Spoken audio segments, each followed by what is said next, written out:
Alarming বিষয়ে আজকে সভা যখন মিলিত হয় তখন পয়েন্ট অফ অর্ডারের মাধ্যমে মাননীয় বিধায়ক নাগরাকাটা, সম্মানীয় পুনা bhangra,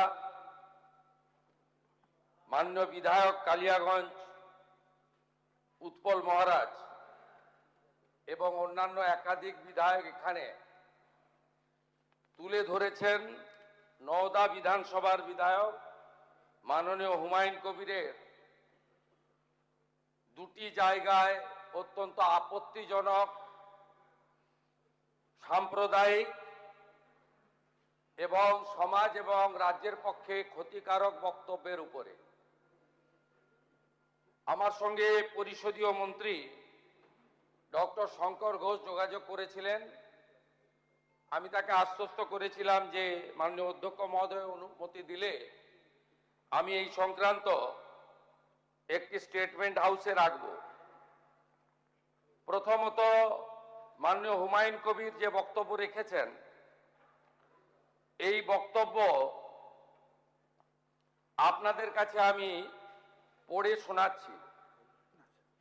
26/6/2026 afternoon Humayun Kabir MLA Nowda AC, তিনি একটি উনার পার্টির মিটিং কাশীপুরে রেজিনগরে করেছেন।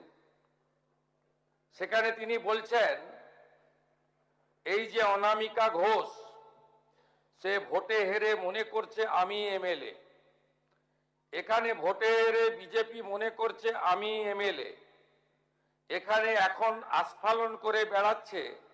তা আমি শুভেন্দু অধিকারীকে সেদিন বলেছি যে আপনি ভোটে জিতেছেন, আপনার দল জিতেছে, খুব ভালো কথা, কিন্তু মুর্শিদাবাদে আস্ফালনটা একটু কম করবেন। আমি যেদিন ময়দানে মুসলমানদের নিয়ে নেমে যাব না সেদিন এমন সাটা ভাগা মার শুরু করবে যে আপনাদের পতাকা বহন করার লোক থাকবে না। কেস এরকম কেস আমাদের বহরমপুরে জেল খাটা আছে। 5000 লোককে আপনি বহরমপুর সেন্ট্রাল জেলের যা আয়তন তাতে 4700 বা 4800-র বেশি লোক ধরে না। লাখে লাখে লোককে রাস্তায় নিয়ে নামাবো আর সাটা ভাঙা মার দেব আর জেলে যাব। কদিন জেলে আটকে রাখতে পারবেন, কত খাওয়াতে পারবেন দেখব। লিমিট যেদিন ক্রস হয়ে যায় না, মাথাটা যেদিন গরম হয়ে যায় সেদিন আমি এসপি বুঝবো না, চিফ মিনিস্টারে বুঝবো না, আর কে কোথায় থাকলো আর কে কোথায় থাকলো না ওসব বুঝবো না। আমি নিজেই নেতৃত্ব দিয়ে দাঁড়াবো। এটা একটা ইনসিডেন্ট 1। ইনসিডেন্ট 2, শক্তিপুরে দুয়ারা ঘাটে 8 তারিখে সেখানে উনি বলছেন ভোটের আগের দিন আমার নিজের ভাইপোকে অ্যারেস্ট করেছে এই ওসি। এই আমি তো ভাষা বলতে পারবো না। এই বাচ্চাকে আগে দেখব, তারপরে ভাষাটা আমি অমিট করছি। এই বাচ্চাকে এমন শিক্ষা দেব, এর বাবা 14 গোষ্ঠীর নাম ভুলিয়ে দেব। এ লালগোলাতে 500 মুসলমানের লাইফ শেষ করে দিয়ে এসেছে। সত্যভাবে বলবো, এই ওসিকে এখান থেকে সরানো শুধু না, একেবারে অকেজো পোস্টিং দিতে হবে। যদি না দেয় 10,000 লোক নিয়ে থানা ঘিরে একে কলার ধরে থানা থেকে বার করব, পারলে আমাকে রুখে নেবেন। এই দুটো ইনসিডেন্টের পরে আমার মনে হয়েছে যে এনাফি জানাব, সময় এসেছে এই ধরনের লোককে সবক শেখানোর। আপনাকে আমি পরিষ্কার বলছি, মমতা ব্যানার্জি মুখ্যমন্ত্রী নন। আপনি দুর্বল মুখ্যমন্ত্রী পেয়ে যা খুশি করেছেন, যা খুশি বলেছেন। আমি আপনাকে বলে গেলাম আমরা দুটো এফআইআর স্টার্ট করেছি। Rejinagar PS case number 219/226 dated 26/6/2026 under section 152, 192, 196, 197, 224, 299, 351 within bracket 2, 352, 353 of the ভারতীয় ন্যায় সংহিতা। ইনসিডেন্ট নাম্বার 2 তেও আমরা শক্তিপুর পিএসএ 176/226 আরেকটা কেস ইস্যু করেছি। সেই কেসেও আমরা ভারতীয় ন্যায় সংহিতার সমস্ত সেকশন লাগিয়েছি এবং আমি আপনাদেরকে অ্যাসিওর করছি এত বড় ক্ষমতা আপনাকে কেউ দেয়নি। আপনি মুখে যেগুলো বলেছেন, আপনাকে আমি বলে গেলাম, আপনি কেন করছেন আমি জানি, আপনি কেন করছেন রাজনৈতিক কারণটা আমি জানি। আপনার এজেন্ডা 2 ছিল।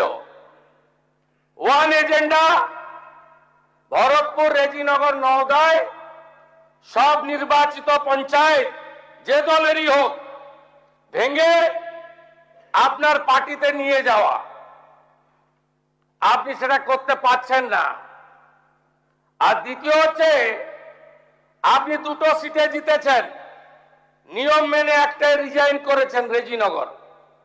আগামী 2-3 মাসের মধ্যে উপনির্বাচন হবে, আপনি আপনার ছেলেকে জেতাতে চাইছেন। 72% মুসলিম আছে, মুসলিম ভোটকে কনসলিডেট করার জন্য আপনি এই খেলাটা খেলছেন।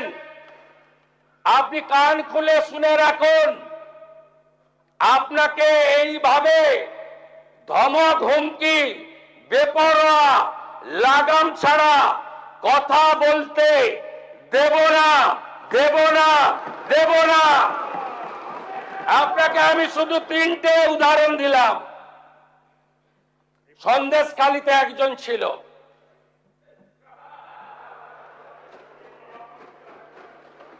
2024 1 জানুয়ারি বলেছিল তৎকালীন বিরোধী দলনেতা এলে তার হাত কেটে পায়ে, পা কেটে হাতে লাগাবে আর চামড়া ছাড়িয়ে মেদিনীপুরে পাঠিয়ে দেবে। ওর অবস্থা কি হয়েছে সবাই দেখেছে। একই টোন ছিল।